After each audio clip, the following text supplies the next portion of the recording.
மதுரா அப்படின்னு சொல்லக்கூடிய இந்த உத்தரப்பிரதேசத்துக்குரிய மதுரையில தோன்றார். ஸோ அந்த மதுரையினுடைய பெருமை எப்படிப்பட்டது, மதுரா அப்படின்றது எவ்வளவு புகழ் வாய்ந்தது அப்படிங்கிற விஷயத்த நமக்கு இங்க சொல்ல ஆரம்பிக்கிறாரு.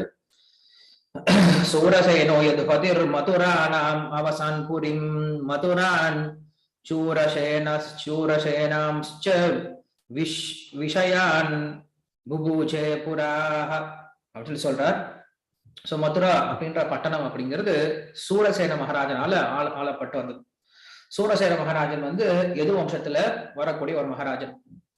யது வம்சம் அப்படின்றது யயாத்தில தான் தோன்றது. நம்ம பார்த்திருந்தோம் இல்லையா? யது வம்சம், புரு வம்சம் எங்கெல்லாம் தோன்றினாங்க. யயாத்தியினுடைய மகன்கள் தான் யது, புரு. யது அப்படின்றவன் முதல் மகனா இருந்தான், புரு கடைசி மகனா இருந்தான். யது என்ன பண்ணல, யயாத்திக்கு தன்னுடைய இளமையை கொடுக்காதனால அவங்க அப்பா என்ன பண்ணாரு அப்படின்னா, உங்களுக்கு பட்டாபிஷேகம் கிடையாது அப்படின்னு சொல்லிட்டாரு. அதனால யது வம்சம் அப்படின்றவங்க பட்டாபிஷேகம் இல்லாமையே ஆட்சி முடிசூடா மன்னர்களாக அவங்க ஆட்சி செஞ்சுட்டு இருந்தாங்க. இப்படிப்பட்டவர்கள் தான் யது வம்சம் அப்படின்னு சொல்லி சொல்றோம். அந்த யது வம்சத்துல ஒரு முக்கியமான ராஜா சூரசேனன் அப்படின்றவர். அந்த சூரசேனன் என்ன பண்றா அப்படின்னா, இங்க சொல்லக்கூடிய மதுரா அப்படின்ற இடத்துல வந்து அவங்க வந்து ஆட்சி செஞ்சுட்டு இருக்காங்க. அதனால இங்க அந்த இடத்துக்கு பேரே மதுரா அப்படின்னு சொல்லி சொல்றதும் உண்டு, சூரசேன அப்படின்னு சொல்லி சொல்றதும் உண்டு அந்த மதுராவுக்கு. சோ அப்படிப்பட்ட அந்த மதுரையில தன்னுடைய ஆட்சியை செலுத்திட்டு இருந்தார் அப்படின்னு சொல்லி சொல்றாங்க. சோ அந்த மதுராவை பத்தி சொல்லும் பொழுது, அது கிருஷ்ணர் பிறந்ததுனால மட்டும்தான் அது பெருமை வாய்ந்தது அப்படிங்கிறது கிடையாது. இந்த பிரபஞ்சம் தோற்றத்துல இருந்தே அது ரொம்ப பெருமை வாய்ந்ததா. ஏன்னா சத்தியுகத்துல, கிருதயுகத்துல இந்த மதுரா அப்படின்னு சொல்லக்கூடிய இந்த இடத்துலதான் அத்ரி மகர்ஷியும் அனசூய அப்படின்னு சொல்லக்கூடிய 2 பேரும் வாழ்ந்துட்டு இருந்தாங்க. அவங்களுடைய ஆசிரமம் இந்த ஊர்ல தான் இருந்ததான். அப்ப அந்த அத்ரி மகர்ஷிக்கு தத்தாத்திரேயன் அப்படின்ற பகவான் விஷ்ணுடைய அவதாரம் அங்க தோன்றினார் அப்படின்னு சொல்லி பாக்குறோம். அனசூய அப்படின்றவள 3 தேவர்கள் வந்து அங்க வந்து அவங்களுடைய பதிவிரத தர்மத்தை வந்து டெஸ்ட் பண்றதுக்காக வராங்க.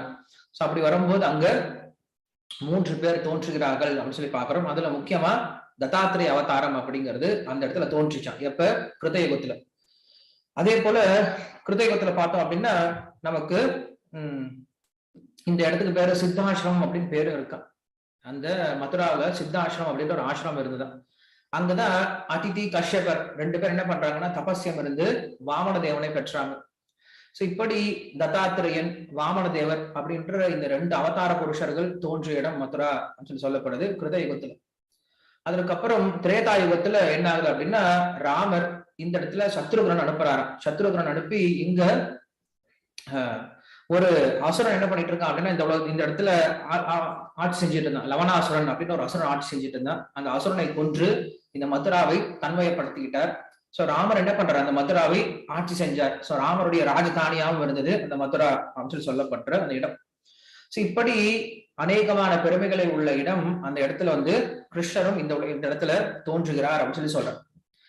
அதே போல இந்த இடத்துல சொல்லும் போது கிருஷ்ணர் என்ன பண்றார் அப்படின்னா, இந்த மதுராவில தான் என்னைக்கும் நித்தியமாக வசிக்கிறார் அப்படின்ற விஷயத்த நமக்கு பத்ம புராணம் சொல்ல ஆரம்பிக்கிறது. அஹோன ஜனதி நார துரைசைஹி பூரிம் மத்தியமம் பரமம் அநாதிம் அப்படின்னு சொல்லிட்டு இந்த மதுரா அப்படின்ற இடமானது என்னைக்கும் ஆன்மீகமான இடம். இந்த இடத்துல என்னைக்கும் கிருஷ்ணர் இருந்துட்டு இருக்காரு. இந்த மதுராவை வந்து எல்லா விதமான தேவர்கள், நாகர்கள், ரிஷிகள் எல்லாம் என்ன பண்றாங்க, இந்த மதுராவை என்னைக்கும் புகழ்ந்து பேசக்கூடிய இடமா இருக்கு. சோ அப்படிப்பட்ட இடம் அப்படிங்கிறது கிருஷ்ணருடைய சொந்த இடமா அந்த மதுரா அப்படின்ற இடத்துல வந்து தோன்றுகிறான்னு சொல்லி சொல்றார். இன்னும் சொல்ல போறா அப்படின்னா, மதுராபுரி தன்ய வைகுண்டாச்ச கரிஷ்யதி அப்படின்னு சொல்லி சொல்லப்படுது பத்ம புராணத்துல. இந்த மதுரா அப்படின்ற இந்த நகரம் அப்படிங்கிறது வைகுண்டத்தை காட்டிலும் ரொம்ப உயர்ந்த நகரம் அப்படின்னு சொல்லி சொல்லப்படுது. அது எப்படி வைகுண்டத்தை காட்டிலும் உயர்ந்த நகரம் சொல்லி சொல்லலாம் இல்லையா? ஏன்னா வைகுண்டம் அப்படிங்கிறது ஆன்மீக உலகம். அந்த ஆன்மீக உலகம் என்னைக்குமே அழியாது. சோ மதுரை அப்படின்னு சொல்றது இந்த உலகத்துல பௌதிக உலகத்துல இருக்கு, நம்ம கண்ணுக்கு தெரியற மாதிரி இருக்கு. சோ அப்படி இருக்கும்போது எப்படி உயர்ந்ததுன்னு சொல்லி சொல்லலாம் அப்படின்னு யோசிச்சு பார்க்கும்போது அதனாலதான் உயர்ந்தது இல்லையா? அந்த வைகுண்டத்தை நம்மளால கண்ணால பார்க்க முடியாது, அந்த வைகுண்டத்தை நம்மளால போயிட்டு வர முடியாது. ஆனா இங்க இருக்கக்கூடிய மதுராவுக்கு என்ன பண்ணலாம், நமக்கு பாக்கியம் வந்துச்சுன்னா கண்டிப்பா போயிட்டு வரலாம், போய் பார்த்துட்டு வரலாம், அவங்க போய் பகவானை தரிசனம் பண்ணிட்டு வரலாம். சோ அந்த வைகுண்டம் நமக்கு கருணையை காட்டல, இந்த மதுரா என்ன பண்ணுது, நமக்கு கருணையை காட்டுது. இந்த உலகத்துல தோன்றி நாமும் போய் அந்த மதுராவில போய் கிருஷ்ணருடைய அருளை பெற்று வருவதற்கு உதவிகரமா இருக்கிறதுனால இந்த மதுரா அப்படிங்கிறது வைகுண்டத்தை காட்டிலும் ரொம்ப கருணை வாய்ந்தது அப்படின்னு சொல்றாங்க. சோ அப்படி இந்த மதுரா அப்படிங்கிறது ரொம்ப உயர்ந்த நகரம் அப்படின்ற விஷயத்த சொல்றார்.